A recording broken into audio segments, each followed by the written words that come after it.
नमस्कार दोस्तों, मैं दीपक कुमार स्वागत करता हूं आप सभी का आपके अपने ही चैनल इन्वेस्ट फॉर वेल्थ पे।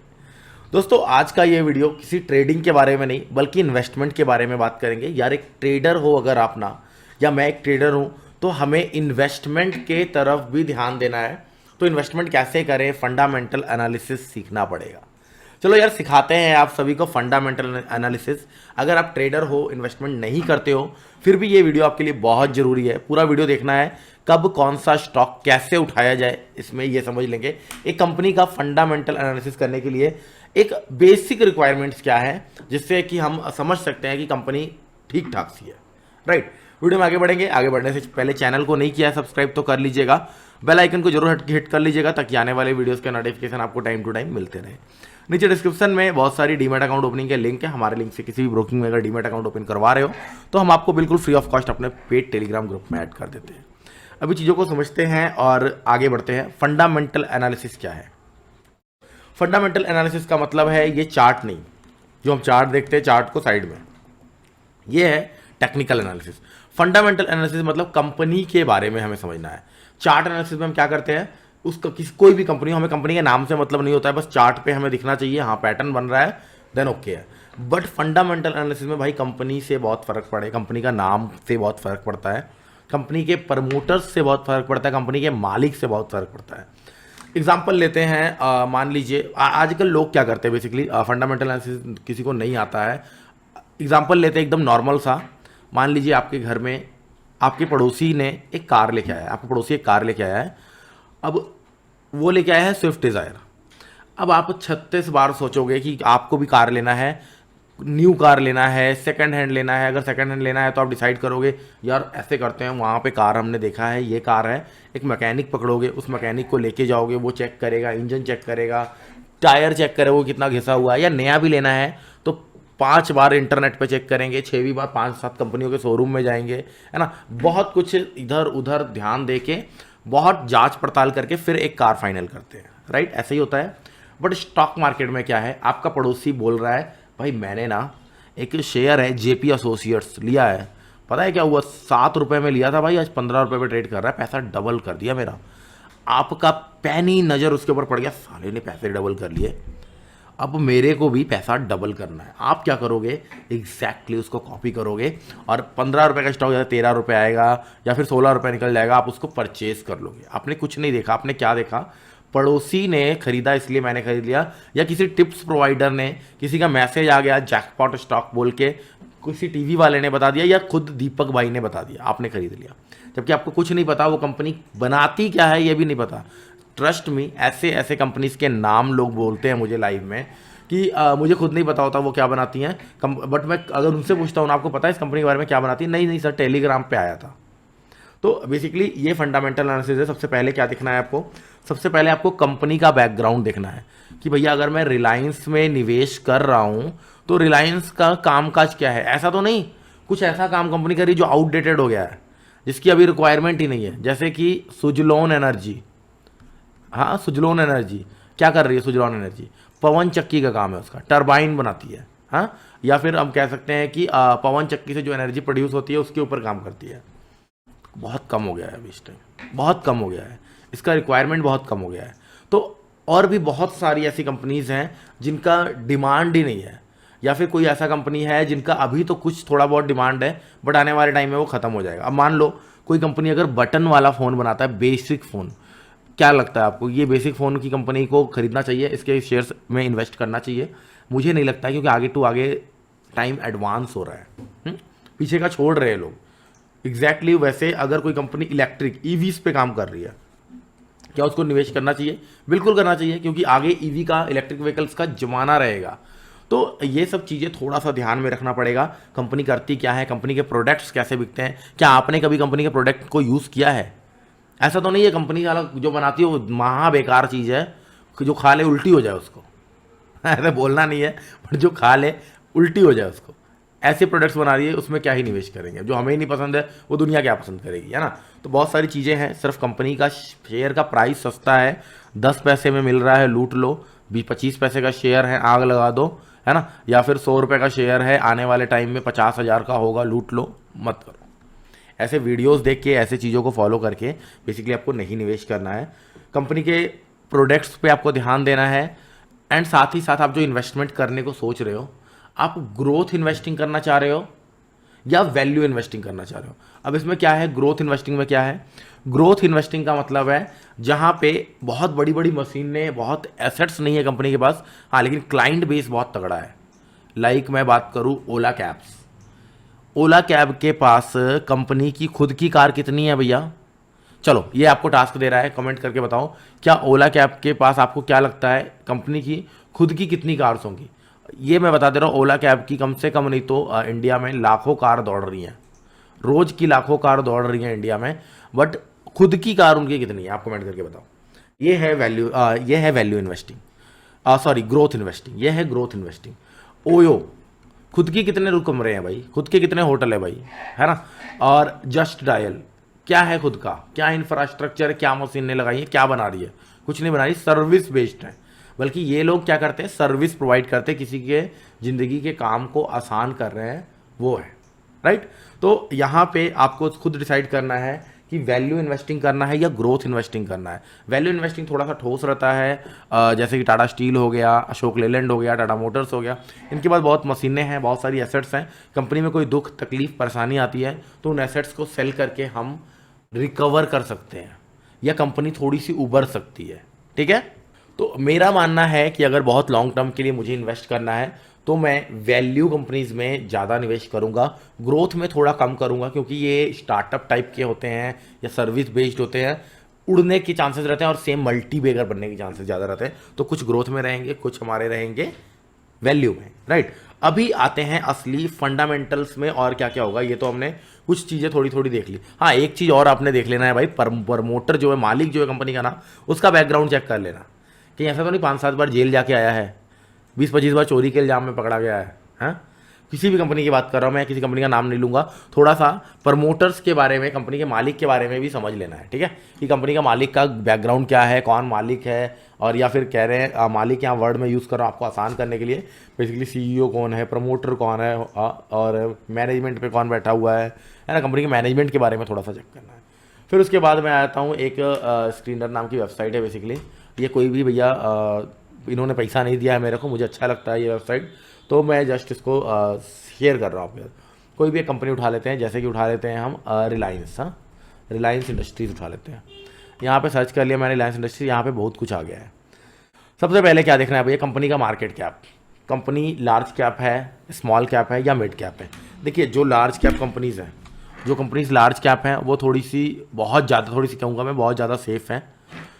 निफ्टी 50 की जो कंपनीज है वो बहुत ज़्यादा सेफ़ हैं, कम रिटर्न मिलेगा आपको, सही है, कम प्रॉफिट मिलेगा, लॉस भी कम देगा, कैपिटल की गारंटी थोड़ी ज़्यादा है। बट जो मिड कैप स्टॉक हैं, यहाँ पे क्या है, यहाँ पे मझोले साइज के कंपनीज हैं, यहाँ पे बेसिकली हाई रिस्क भी नहीं है, हाई गेन भी नहीं है, मीडियम है। हाँ, जो आपका लार्ज कैप है उसे थोड़ा ज़्यादा कमाई होगा और थोड़े ज़्यादा लॉस भी रहेंगे, थोड़े से रिस्क रहेंगे।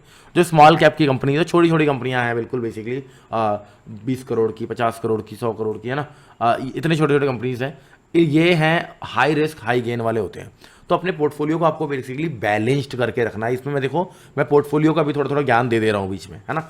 तो अभी मैं यहाँ पे इसका क्या देखेंगे, यहाँ पे इसका मार्केट कैप देखेंगे, कितना मार्केट कैप है। मार्केट कैप का मतलब क्या होता है, कंपनी के पास कितने शेयर्स हैं, कंपनी के कितने शेयर बाजार में रिलीज किए गए हैं, इनटू कंपनी के शेयर का प्राइस, ये प्राइस, हाँ, मार्केट कैप है। मार्केट कैप कितना है भैया, 18,80,350 करोड़ का मार्केट कैप है। बहुत बड़ा तगड़ा मार्केट कैप है, 18 लाख करोड़ का मार्केट कैप।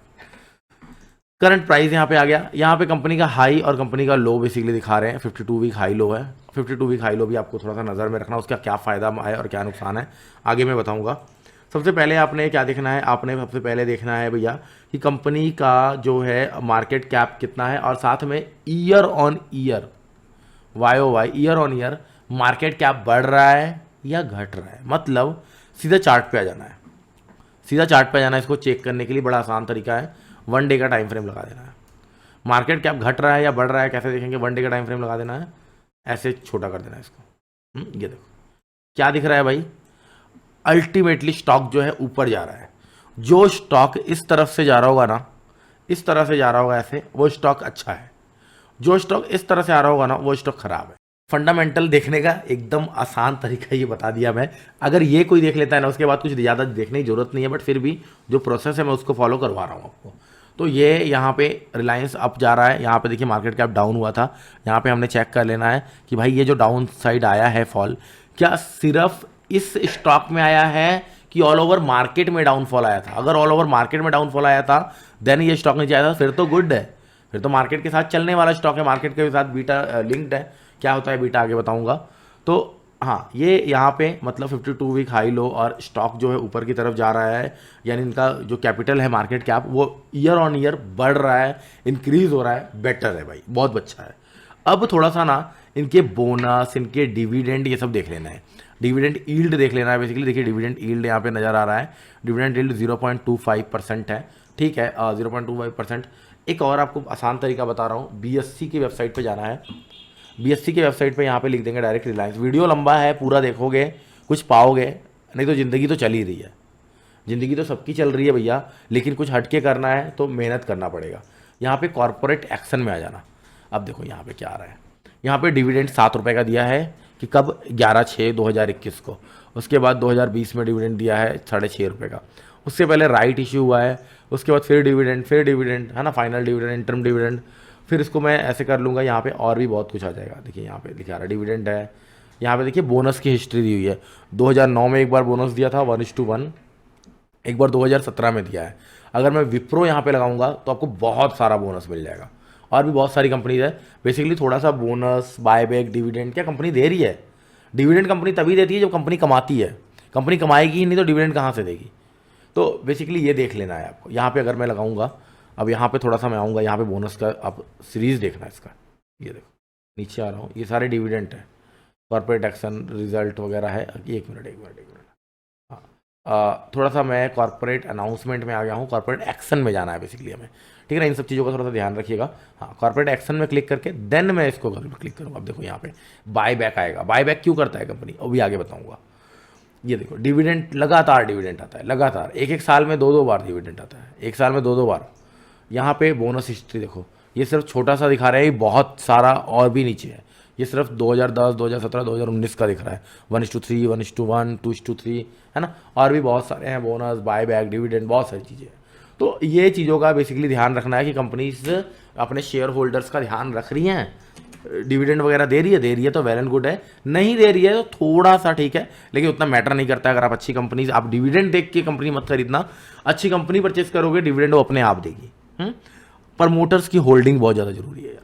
सबसे नीचे आ जाएंगे स्क्रीनर्स पे, सबसे नीचे, हाँ सबसे नीचे, सॉरी ये देखिए यहाँ पे क्या है, शेयर होल्डिंग पैटर्न।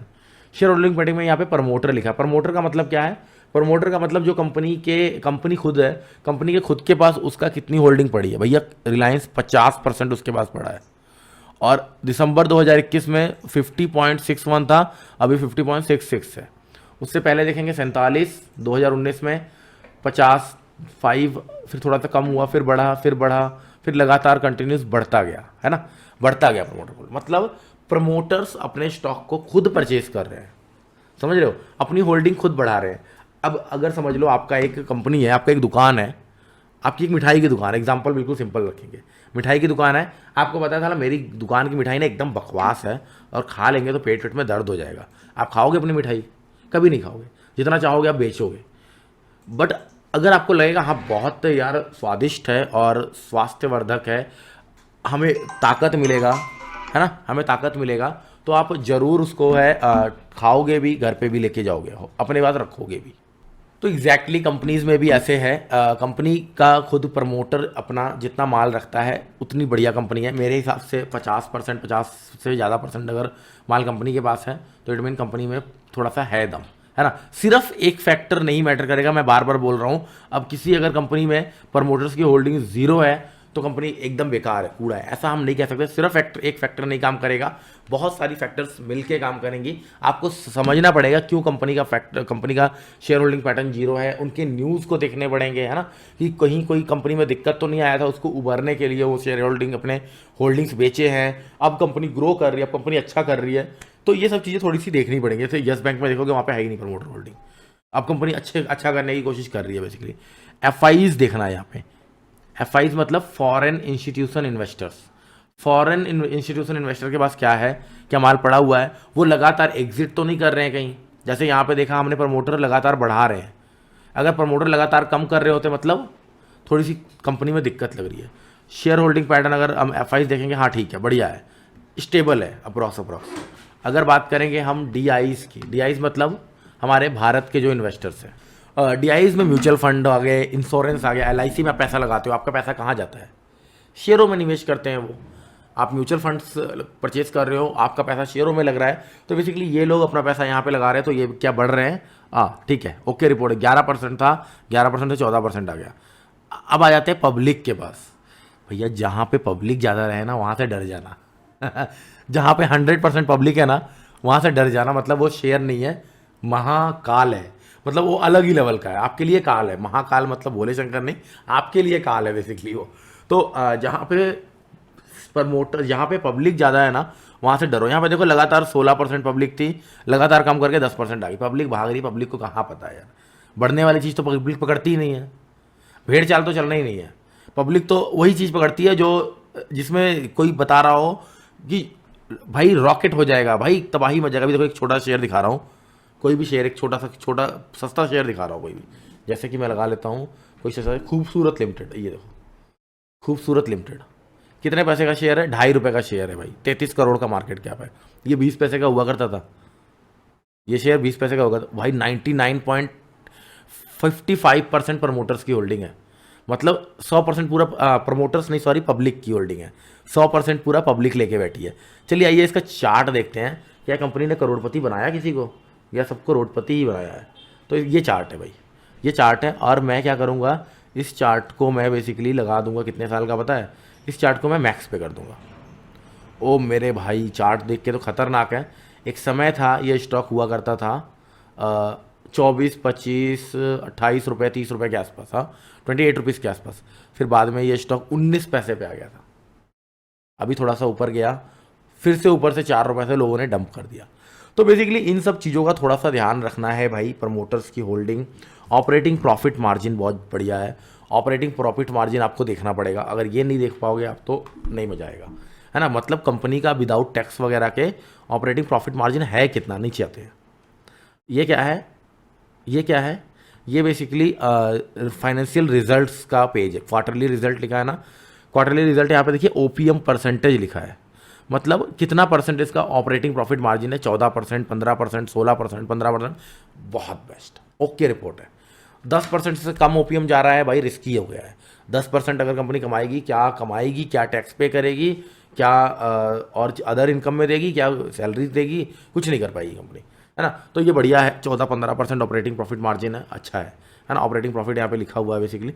और यहाँ पे सेल्स देखना है कंपनी का, ऐसा तो नहीं भैया सेल्स कुछ है नहीं, सेल्स कुछ है नहीं, अदर इनकम से पैसे ही पैसा आ जा रहा है, अदर इनकम से पैसा आ रहा है। यहाँ पे अदर इनकम देखिए 2600 करोड़ है, सेल्स देखिए 31,000 करोड़ है।